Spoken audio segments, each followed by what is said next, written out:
air. Hello, hi. I am Ms. Mixed Messages, and these are your mixed messages, subject to change or change, yeah, for entertainment purposes. Okay, air. Air.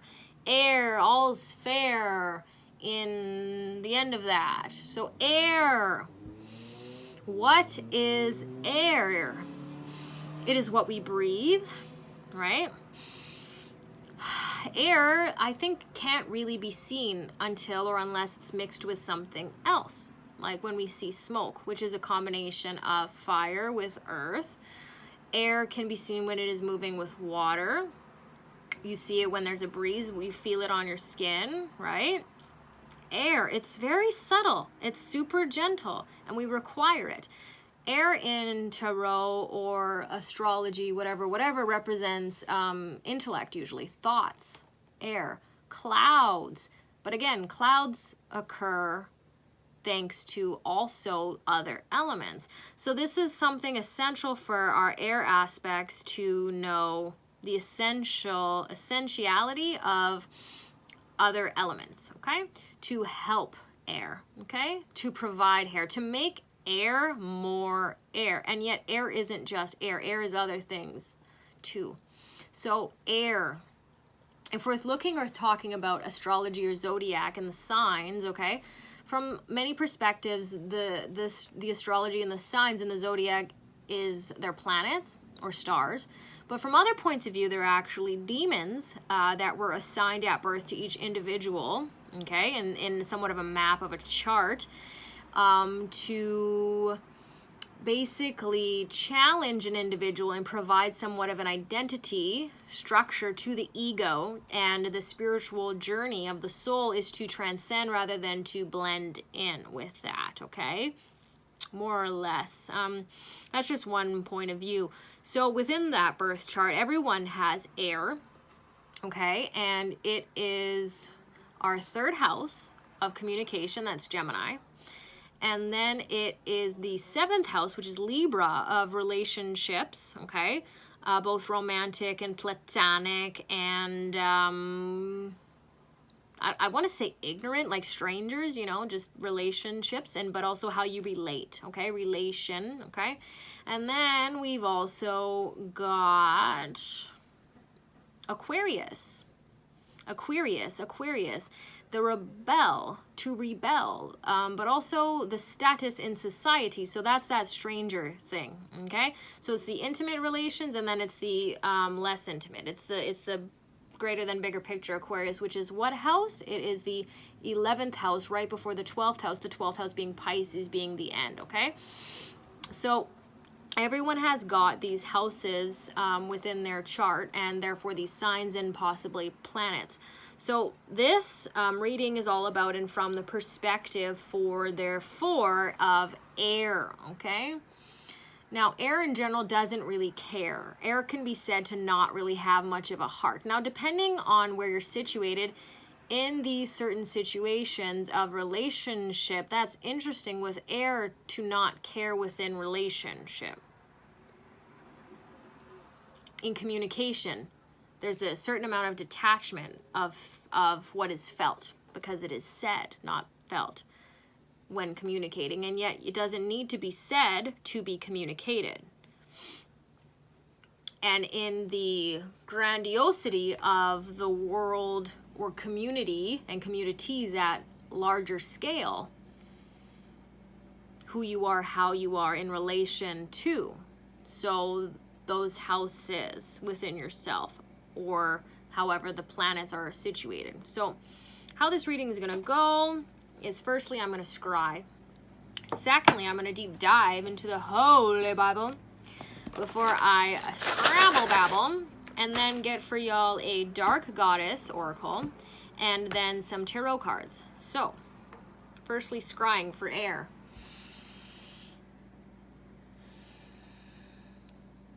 A lot of shouting. I'm seeing thunder clouds, okay? A lot of extremities, okay? Of clear, not a cloud in the sky, and then tumultuousness, okay? So swinging from extremes. So you've seen a pendulum, okay? It swings to both extremes of like thinking about the air, okay? Not a cloud in the sky to so many freaking clouds in the sky to, oh, 1 or 2 clouds in the sky to a little less thunderstorm in the clouds in the sky, and then, oh, there's a few more clouds in the sky to, oh, a lot of clouds in the sky that can maybe be interpreted and back and forth, and then it finds its equilibrium in the center of balance, right? Or the scales there. So we have air relationally, relationship-wise, and communicatively, and on the larger scale of things, finding its equilibrium through experiencing the extremes. The black and the white, and the little less black and the little less white, and the suddenly it's gray, and suddenly it's gray, and suddenly it's gray, and suddenly it's gray, color! Something like that. Okay? So Holy Bible, we have Isaiah 37:21. Then Isaiah, son of Amoz, sent a message to Hezekiah. This is what the Lord, the God of Israel, says. Because you have prayed to me concerning Sennacherib, king of Assyria. So Sennacherib's fall. That's the season we're in right now, right? This fall, okay? Things are falling, okay? Falling implies readiness, right? When fruit falls from the tree, it is telling the world, whoever walks by, or the squirrel, or just the earth that it lands on, that it is ready. It is bearing its fruit. It is falling. It is volunteering. Now, we think about that in context of relationships. To fall is to become ready. Not to be fallen, okay, through shaking the friggin' tree or knocking the fruit down or speeding up the process in some regard. No. Let nature take its course. And yet, if it isn't happening directly, it can be happening indirectly. Anyone know of that movie, The Butterfly Effect, and how one tiny thing happening way the heck over there can have a ripple effect that affects something completely, totally irrelated, and yet it's completely relevant, and somehow, poof. Anyways, so the fall, things falling into place. Do they fall into place? Who came up with that saying? When things fall, it's a displacement, and then there needs to be the orderliness after. Like when you take a fall, like you are completely generally out of sorts, and then you're going to put yourself back together. No? Falling into place. And yet, this time of year, there is a sense of orderliness when we look at the related astrology or zodiac or demons assigned to this time of year, with Virgo being very organizational, and Libra, law and order, refining, okay? And then we've got our Scorpio, purging, and then we've got our Sagittarius, sharing. So, air. Scrabble Babble next.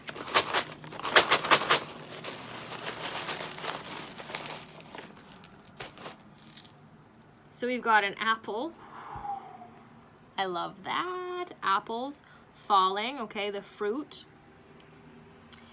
We've got also a tree. This is looking like a palm tree. There's no coconuts on it, so a palm tree, it could be a coconut tree, a banana tree, but a tropical looking tree, but a tree and a fruit that it has, that is being bared. It's bearing fruit. It has borne fruit.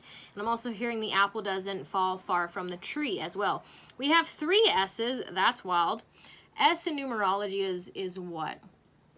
A, B, C. Anyway, so S represents a number in numerology, and so does E. So S, this is significantly as well. I mean, obviously shaped like the snake. And then, you know, that whole story of like the Garden of Eden, and then there was some tree, and then there was an apple, and then there was a serpent or a snake that like tempted Eve, apparently the first woman who was created specifically for the man Adam. And then Satan was like, eat this apple, and then Eve was like, and then was like, hey, like that whole story in the Bible. So that's happening here. Okay. S, but 3 of them, 3 snakes, or 3 just S's, and what S's could represent, any words that could come from the letter S. We also have, this is from Scrabble Babble, right? S being the value of 1. We have 111, which is to make a wish, okay? I'm seeing snake skins as well. So the shedding of skins, okay? The shedding of fruit, the shedding of death. There's a grandiose shedding that is happening, right? Worldly, with the changing of seasons right now. And then to at least let yourself be a little bit excited about this. Because it's like when you take off your clothes at the end of the day, like that's a shedding, right? And it does feel good to like to just shed that weight, okay? Or to like this, I'm holding on to this right now and then I let it go. That's a shedding. And there's there's a relief in that. So there's leaving that there, okay? Or there's putting it away. Both are okay.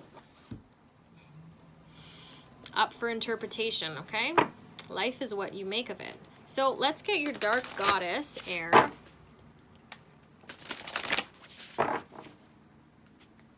A lot of thoughts, a lot of thinking.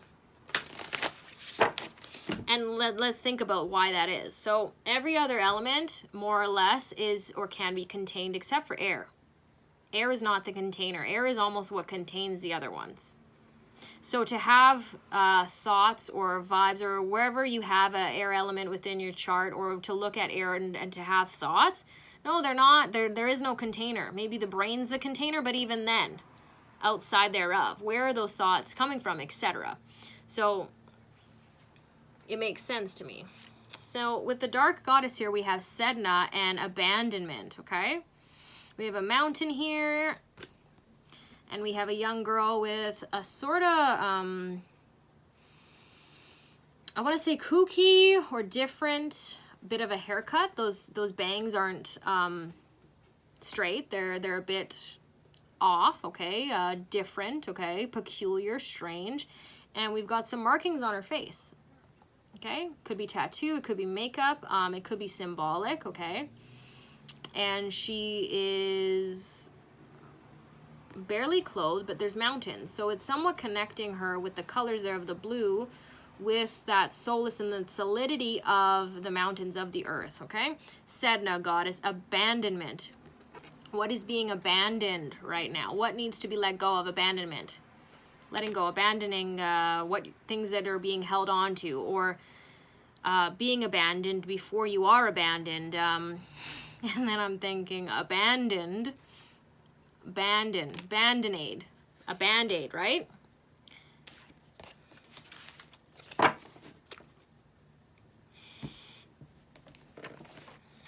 So how does abandoning or abandonment, or to be abandoned, abandoning something, also a band-aid?